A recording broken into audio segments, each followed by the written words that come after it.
Ya, jadi tidak langsung penolakan tetap, tapi surat pemberitahuan usulan penolakan terlebih dahulu. Nah, ini akan dikirimkan kepada si pemohon atau melalui kuasanya, dikirimkan ke akun merek pada saat dia mendaftarkan merek. Nah, ini penting juga karena banyak juga yang mendaftarkannya tidak menggunakan konsultan gitu ya, tapi menggunakan jasa pihak lain yang ketika ditanya.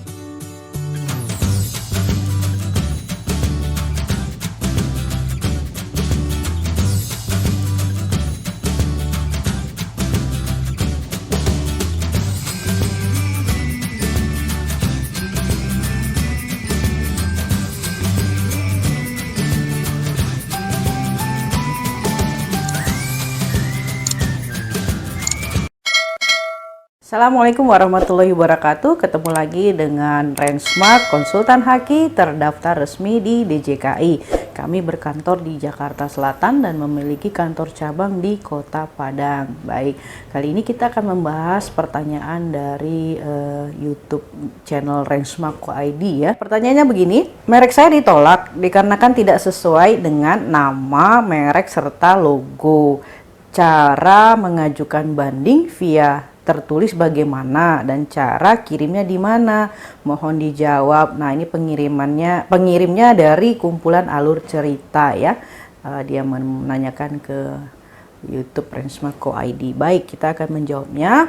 Pertama harus pastikan dulu surat yang diterima itu apa perihalnya. Apakah surat pemberitahuan usulan penolakan atau surat penolakan tetap?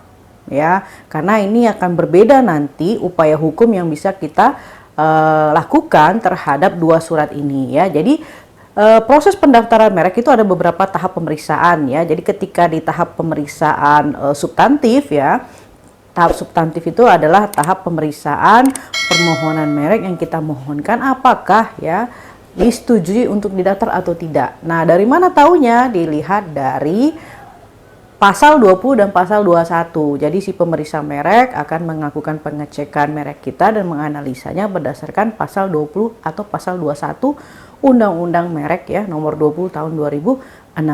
Nah, Pasal 20 itu adalah merek yang tidak dapat didaftar dan Pasal 21 adalah merek yang ditolak ya. Merek yang ditolak. Nah, pemeriksa merek akan melakukan pengecekan apakah merek kita itu memenuhi unsur merek yang ditolak atau merek yang tidak dapat didaftar. Nah, dari mana kita tahu? Kita tahu dari surat pemberitahuan usulan penolakan dan surat penolakan tetap ya. Jadi pada saat pemeriksa merek melakukan pemeriksaan substantif ya, kemudian apabila menilai bahwa merek kita itu memiliki atau memenuhi unsur baik apakah itu di Pasal 20 atau Pasal 21 ya, merek tidak dapat didaftar dan merek yang ditolak, maka pemeriksa merek akan mengeluarkan surat pemberitahuan usulan penolakan. Nah, ini pentingnya. Jadi tidak langsung penolakan tetap, tapi surat pemberitahuan usulan penolakan terlebih dahulu. Nah, ini akan dikirimkan kepada si pemohon atau melalui kuasanya, dikirimkan ke akun merek pada saat dia mendaftarkan merek. Nah, ini penting juga karena banyak juga yang mendaftarkannya tidak menggunakan konsultan gitu ya, tapi menggunakan jasa pihak lain yang ketika ditanyakan akunnya itu tidak tahu. Nah, ini harus penting ya, harus dimonitor ya, karena surat pemberitahuan usulan penolakan ataupun surat penolakan tetap itu dikirimkan ke akun merek pada saat daftar merek tersebut. Nah, jadi pertama yang dikeluarkan adalah surat pemberitahuan usulan penolakan. Di dalamnya berisikan alasan penolakan ya, alasan penolakan, dasar hukumnya, dan merek pembandingnya apabila merek kita ditolak dikarenakan persamaan pada pokoknya. Nah, itu yang kita akan analisa. Jadi silakan pemohon analisa apakah benar ya penilaian pemeriksa merek itu sesuai dengan yang dia sampaikan di surat pemberitahuan usulan penolakan. Nah, jika tidak sependapat ya, jika tidak sepakat dengan penilaian itu, silahkan mengajukan upaya hukum, namanya adalah surat tanggapan ya. Surat tanggapan atas surat pemberitahuan usulan penolakan yang dikirimkan oleh pemeriksa merek ke akun si pemohon ya. Jadi dalam surat tanggapan itu silakan diuraikan alasan-alasannya ya, bahwa pemohon atau kuasanya itu keberatan terhadap penilaian pemeriksa merek bahwa merek yang kita mohonkan itu tidak seperti yang dinilai oleh pemeriksa merek. Silakan diuraikan argumentasi hukumnya gitu ya. Contoh misalnya mereknya tadi dikatakan tidak sesuai ya nama merek dan logonya, itu silakan diuraikan. Nah, jadi uraiannya itu acuannya ke dasar penolakannya, itu dilihat undang-undangnya, pasalnya ya. Kalau misalnya di dalam pasalnya itu tidak menemukan, ya lihat penjelasan dari pasal tersebut ya. Jadi acuannya itu adalah Undang-Undang Nomor 20 Tahun 2016 tentang merek dan indikasi geografis. Nah, apabila sudah dibuat surat tanggapannya, maka langsung ajukan surat tanggapannya melalui akun merek di menu pasca permohonan ya. Pengajuan surat tanggapan itu diberikan waktu paling lama 30 hari terhitung sejak tanggal surat pemberitahuan usulan penolakan.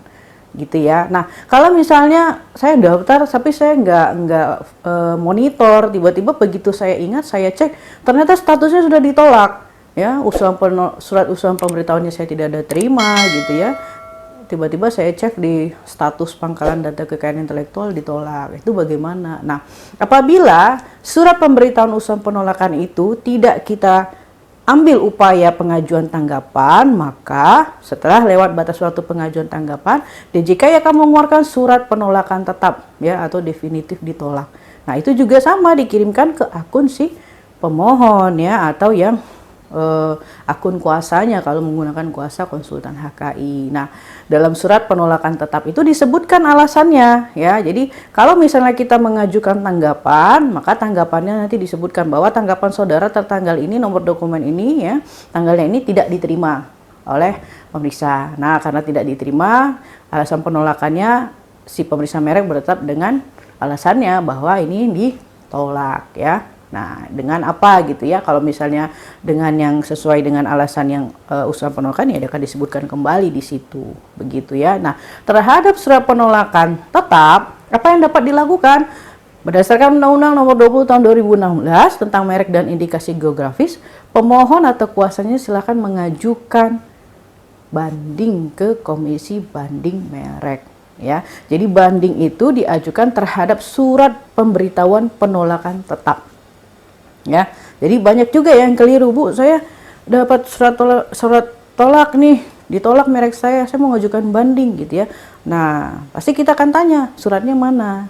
Coba dibaca dulu, perihalnya apa? Apakah surat pemberitahuan penolakan tetap atau surat pemberitahuan usulan penolakan? Karena itu berbeda upaya hukumnya ya.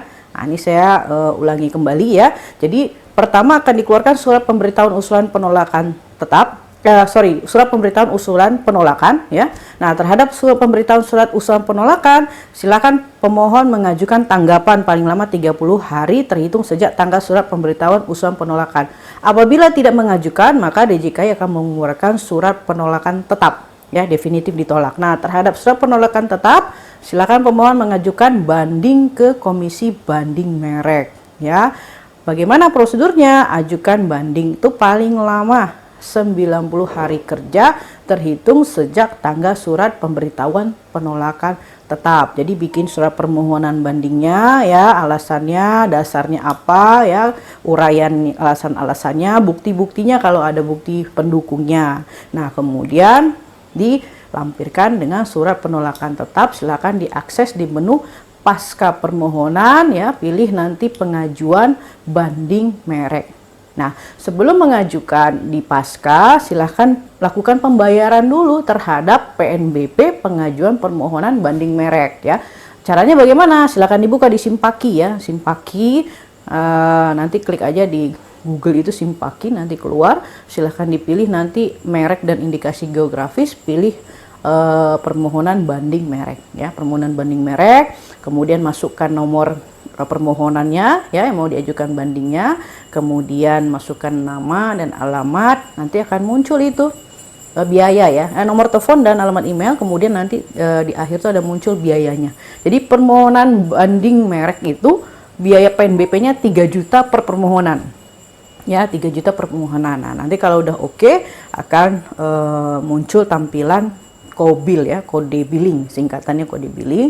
Nah, silakan itu dibayarkan ya, dibayarkan dulu. Nah, nanti kalau sudah dibayar, silakan di copy kode billingnya atau KOBILnya ke menu pasca permohonan banding ya. Jadi sebelum akses ya, siapkan dulu surat permohonan bandingnya ya, disiapkan dulu suratnya, bikin surat tanda tangan, kemudian di-scan. Surat penolakan tetapnya juga di-scan ya, kemudian baru di-upload. begitu ya. Nanti setelah dia upload, ikutin langkah-langkahnya. Terakhir klik submit, nanti akan muncul tanda terima pengajuan permohonan banding merek, begitu ya. Nah, setelah itu bagaimana? Setelah itu ditunggu ya, ditunggu proses pemeriksaan formalitas permohonan banding kita oleh bagian sekretariat Komisi Banding Merek. Nah, nanti kita akan disurati ya, di email ya. Jadi sekarang semua sudah email ya, di email lagi ke akun bahwa permohonan banding formalitas kita lengkap atau tidak lengkap gitu ya. Kalau tidak lengkap nanti akan diinfokan tidak lengkapnya apa, terus kemudian kita diberikan kesempatan untuk melengkapi. Kalau lengkap ya akan disebutkan lengkap gitu ya. Jadi kalau sudah lengkap, kita tinggal menunggu jadwal sidang Komisi Banding Merek ya. Nah, nanti juga akan di-emailkan juga ke akun merek kita ya, kapan jadwal sidangnya, begitu ya. Jadi cek dulu ya, cek dulu apakah benar penolakan tetap yang diterima atau surat usulan penolakan ya, karena itu berbeda. Nah, bagaimana kalau ternyata setelah dicek yang diterima itu adalah surat pemberitahuan usulan penolakan? Nah, kalau usulan ajukannya tanggapan ya. Jadi kalau tanggapan masuk ke menu pasca, nanti pilih jawaban atas surat pemberitahuan usulan penolakan gitu ya. Nah, ini berbeda ya. Jadi keduanya itu pasti akan dikirimkan. Jadi tidak ada langsung penolakan tetap, itu tidak ada ya, karena secara undang-undangnya pemeriksa merek akan mengeluarkan surat pemberitahuan usulan penolakan dulu, baru surat penolakan tetap, begitu. Kalau misalnya pemohon atau kuasanya tidak mengajukan tanggapan, maka lewat batas waktu pengajuan tanggapan, pemeriksa merek akan mengeluarkan surat penolakan tetap ya. DJKI akan mengeluarkan surat penolakan tetap, begitu. Kalau misalnya kita mengajukan tanggapan, bagaimana? Ya, pemeriksa merek akan memeriksa surat tanggapan kita, akan dilakukan pemeriksaan substantif kembali ya, berdasarkan surat tanggapan yang kita ajukan. Bisa saja tanggapan kita diterima, kemudian sertifikat merek terbit ya, gitu ya. Bisa juga tanggapan kita tidak diterima, kemudian DJKI mengeluarkan surat penolakan tetap. Nah, ya, jadi intinya banding merek itu dilakukan terhadap surat pemberitahuan penolakan tetap ya. Nah, yang perlu dipelajari terlebih dahulu adalah pertama, terima dulu suratnya ya, cek dulu suratnya, perihalnya apa, surat pemberitahuan usulan penolakan atau surat pemberitahuan penolakan tetap ya. Kalau usulan kita ajukannya tanggapan, kalau dia penolakan tetap kita ngajukannya adalah banding ke Komisi Banding Merek ya. Kalau tanggapan itu batas waktunya 30 hari, kalau banding itu batas pengajuannya paling lama 90 hari terhitung sejak apa? Sejak tanggal surat pemberitahuan penolakan tetap ya. Cara pengajuan banding merek tadi kami sudah sampaikan ya, bisa mengajukan sendiri, bisa juga menggunakan jasa konsultan ya. Yang penting dalam permohonannya harus diuraikan ya, diuraikan alasan-alasan disertai bukti-bukti bahwa ya merek yang kita mohonkan itu kita tidak sepakat atau tidak sependapat dengan alasan penolakan dari DJKI. Demikian, semoga ini bermanfaat. Apabila masih ada pertanyaan, silahkan nanti di komen di YouTube Rensmart Co ID. Terima kasih. Assalamualaikum warahmatullahi wabarakatuh.